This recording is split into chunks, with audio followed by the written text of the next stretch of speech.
Hello friends, welcome back to the my new video guys and my YouTube channel guys. Today friends, we are going to talk about how can we enable sunlight mode setting in our phone. Friends, you want to enable your phone sunlight mode settings. So how can you enable? After enable guys, how can you use it?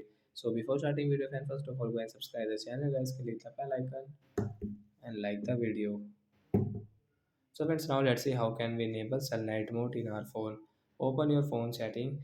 After on phone setting, guys, scroll it. Friends, you can see guys your display setting. Guys, click on display setting. Then guys, scroll it. So friends, you can see this type of setting. So how can we enable sunlight mode in our phone, guys?